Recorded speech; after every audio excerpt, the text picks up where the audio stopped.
Good evening, visitors. Welcome to the Australian War Memorial's last post ceremony. My name is Sandy Smith, and joining us today from the Australian Army is Corporal Daniel Hodson. We warmly welcome the family of Sergeant George Harley Sutherland, whose story will be told shortly. We welcome the veterans who have served, those that are still serving, and the families that love and support them. The live stream of this ceremony is made possible by the Returned and Services League of Australia and the RSL and Services Clubs Association. We welcome members who are watching the broadcast of this ceremony across Australia. During this evening's ceremony, wreaths will be laid at the base of the Pool of Reflection by family and visitors to the memorial. If you are able, I now invite you to please stand and join in singing the national anthem.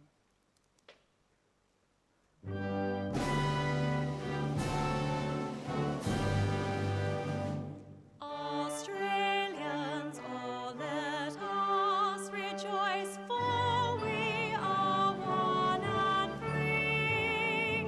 We've golden soil and wealth for toil, our home is got by sea. Our land abounds in nature's gifts of beauty, rich and rare. In history's page let every stage advance Australia fair. In joyful strains then let us sing, advance Australia fair. Visitors who are able, please be seated.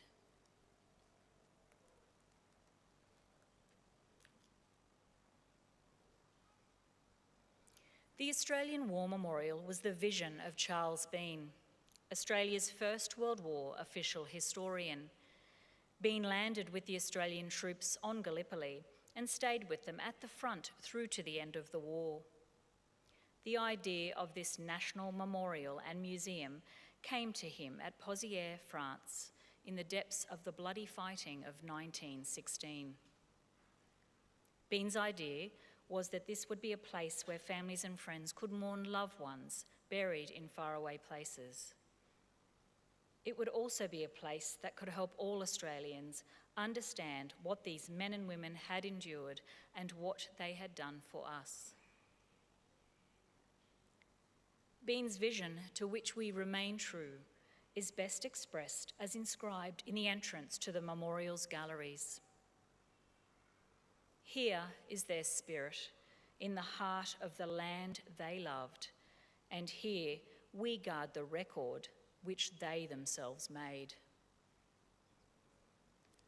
Tonight we'll read the story behind just one of those on the Roll of Honour, which lists the names of more than 103,000 men and women who have given their lives for us in war and on operations for more than a century. But first we present a lament, Flowers of the Forest. Wreaths or floral tributes will now be laid at the base of the Pool of Reflection.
Today, we remember and pay tribute to Sergeant George Harley Sutherland.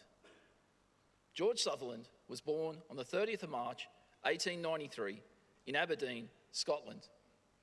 The seventh of 9 children born to blacksmith George Harley Sutherland Sr. and his wife, Elizabeth. Young George attended St. Catherine's School in Birkenhead in Cheshire, England. A keen artist who enjoyed drawing portraits, Sutherland went on to work as an electrical engineer for Camel Laird Shipbuilders in Birkenhead and served in the local division of the Royal Naval Volunteer Reserve. In 1912, Sutherland immigrated to Australia at the age of 19, finding work on a farm in Barellan in the Riverina region of New South Wales. In August 1914, not long after the outbreak of the First World War, Sutherland volunteered for service in the Australian Imperial Force. He undertook initial training in Sydney and was allocated to the 1st Battalion. Leaving Australia on board the troop ship Afric in mid-October 1914. Sutherland and his comrades arrived in Egypt in December and continued training in the army camps outside of Cairo. The 1st Battalion was among the 2nd and 3rd waves of troops that landed on Gallipoli on the 25th of April, 1915. 2 days later, Sutherland was wounded, struck by a bullet in his left thigh. Evacuated to a British hospital in the island of Malta, he recuperated for several weeks before rejoining his unit on Gallipoli in June. The 1st Battalion took part in the Battle of Lone Pine in August, part of a British attempt to capture the high ground. As the offensive failed, the fighting on Gallipoli stagnated for the remainder of the year. In the cramped trenches, disease became common, and Sutherland was briefly hospitalised in September.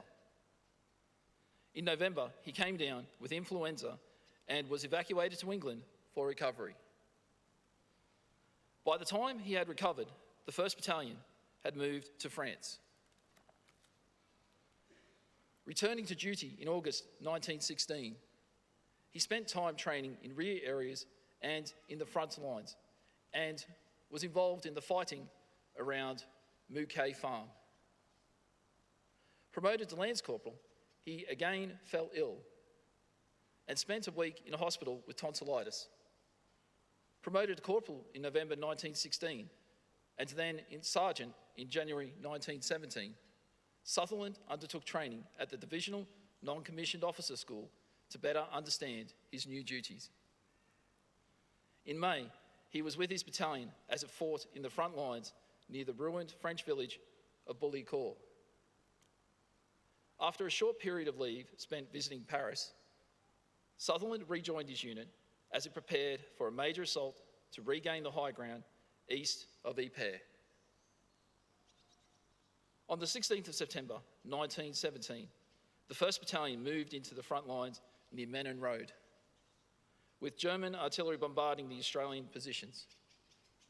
In the late afternoon, Sutherland was struck by a shell fragment and killed in action.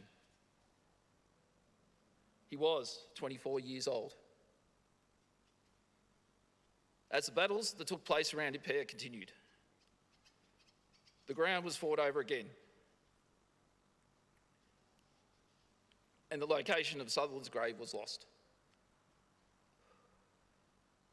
After the war, the Men and Gate Memorial was established in the area, inscribed with the names of 54,000 British and Commonwealth soldiers who died in Belgium during the war and who have no known grave.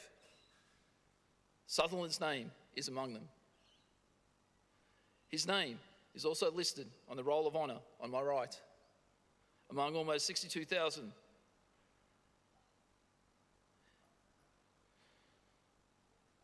Australians who died while serving in the First World War. His photograph is displayed today beside the pool of reflection. This is but one of the many stories of service and sacrifice told here at the Australian War Memorial. We now remember Sergeant George Harley Sutherland, who gave his life for us, for our freedoms, and in the hope of a better world.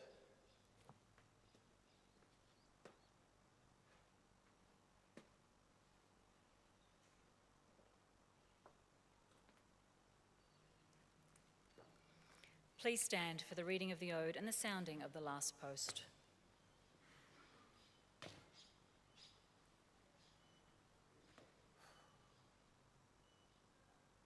They shall grow not old, as we that are left grow old.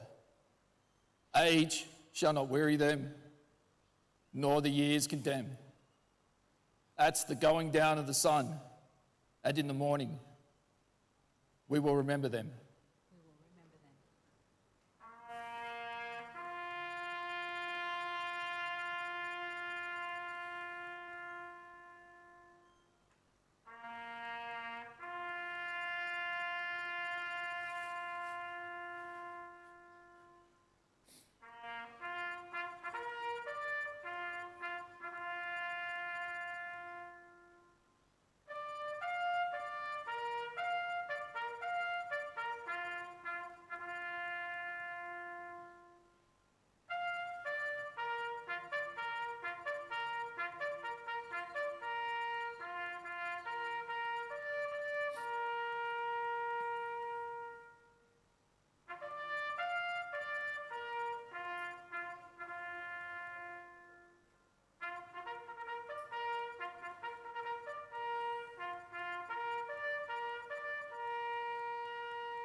Lest we forget.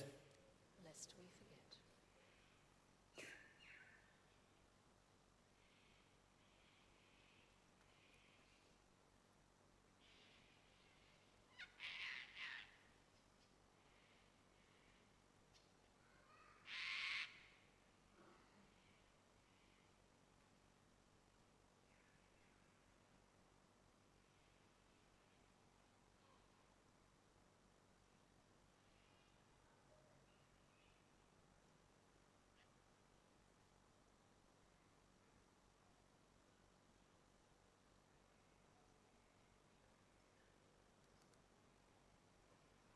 We leave you this evening with the words of the memorial's founder, Charles Bean.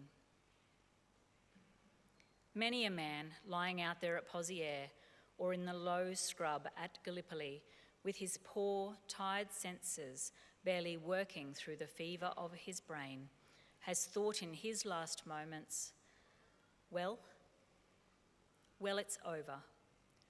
But in Australia, they will be proud of this. Ladies and gentlemen, girls and boys, that concludes the last post ceremony.